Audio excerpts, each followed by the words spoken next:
Gawat, musuh besar Anies bertambah. Hadapi dua Presiden Republik Indonesia, SBY dan Jokowi. Capres dari Koalisi Perubahan untuk Persatuan (KPP), Anies Baswedan, kini punya dua musuh politik yang keduanya setidaknya pernah menduduki jabatan presiden, yakni Joko Widodo dan sekaligus Susilo Bambang Yudhoyono (SBY). Adapun SBY yang sebelumnya mendukung Anies, kini menjadi rival politiknya usai sosok ex-gubernur DKI Jakarta itu kuat diisukan mendapuk Ketua Umum PKB Muhaimin Iskandar alias Caimin. Jokowi jadi musuh Anies, satu-satunya capres yang tak dapat dukungan dari presiden. Kerenggangan hubungan Jokowi dan Anies nampak dari perlakuan sang presiden.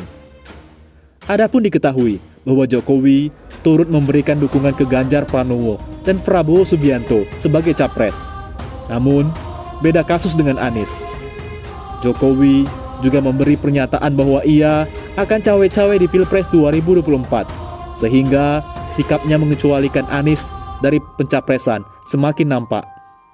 Anies sontak merasa ada upaya untuk menjegal dirinya dari pencapresan.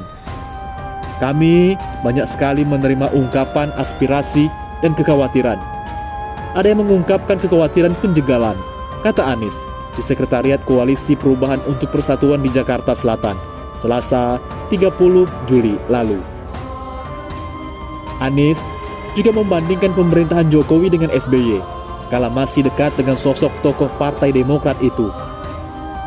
Anies kala mengisi acara HUT ke-21 Partai Keadilan Sejahtera PKS di Istora Senayan pada Sabtu 20 Mei lalu, membandingkan pembangunan jalan tol di era Jokowi versus SBY.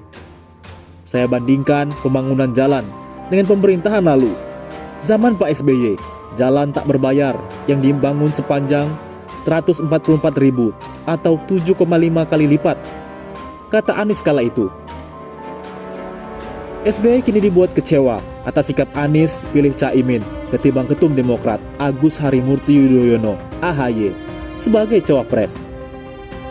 SBY di Cikeas, Jawa Barat, Jumat 1 September menilai bahwa meski Demokrat diperlakukan demikian oleh Anies, para kader harusnya bersyukur.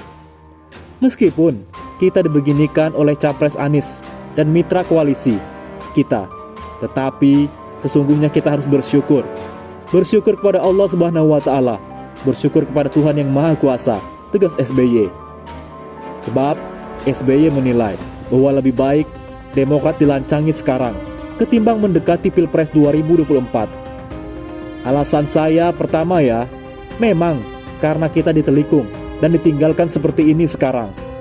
Bayangkan kalau kita ditelikung, kita ini ditinggalkan, kita ini 1-2 hari sebelum batas pendaftaran ke KPU. Bayangkan seperti apa lanjutnya. Berkaca dari kejadian ini, SBY bersyukur sudah ditunjuk mana pemimpin yang tidak amanah. Sekarang saja tidak sidik amanah, tidak pegang komitmen. Yang bagaimana nanti kalau menjadi pemimpin dengan kekuasaan yang besar akan diapakan, pungkas SBY.